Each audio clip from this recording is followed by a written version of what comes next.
ఐశ్వర్యము అనుభవించినట్లు మీ ఎద్దకు దానిని రాజు ఎత్తున్నాను అని చెప్పి దేవుడు ఇంత గొప్ప ప్రత్యేకంగా మాట్లాడుతున్నాడు మన తండ్రి యేసు ప్రభువు. నువ్వు అనుకుంటున్నావేమో అసలు తినడానికి తిండే లేదు, కట్టుకుని బట్ట లేదు, ఉండడానికి ఇల్లే లేదు అని చెప్పేసి నువ్వు అనుకుంటున్నావేమో. నాకు అసలు తినడానికి ఇవే లేవు, నాకు ఐశ్వర్యం ఎట్లా వస్తుందని చెప్పి నువ్వు అనుకుంటున్నావేమో. కానీ దేవుడు ఏం మాట్లాడుతూ వచ్చినాడు అంటే ఐశ్వర్యానికి ఆజ్ఞాపిస్తూ వచ్చినాడు దేవుడు. ఐశ్వర్యాన్ని నువ్వు అనుభవించినట్లు మీ ఎద్దు దానిని రాజు ఎత్తున్నాడు, దానినే మీ దగ్గరికి తీసుకొస్తా అంటున్నాడు దేవుడు.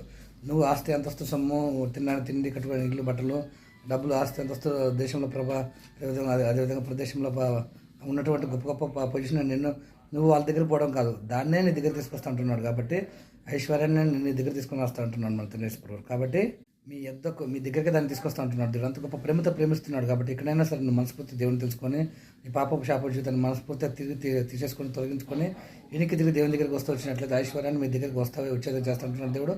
గొప్పగా అనుభవించినట్లు ఆస్వాదించేటట్లు చేస్తూ అంటున్నాడు మన తండ్రి యేసు. కాబట్టి మీ దగ్గర గొప్పగా రాజేస్తూ వచ్చింది, గొప్పగా ఆస్వాదిస్తూ వచ్చిన దేవుడు, దాన్ని గొప్పగా ఆజ్ఞాపించి గొప్ప దేవుడు నీకోసం గొప్ప పిలిపిస్తూ వచ్చింది, గొప్పగా ప్రేమిస్తున్నాడు మన గొప్ప దేవుడు మన తండ్రి యేసు. అంత అద్భుతమైన గొప్ప ఐశ్వర్యమైన గొప్ప ప్రేమతో ప్రేమిస్తున్నాడు మన గొప్ప దేవుడు మన తండ్రి యేసు వారు.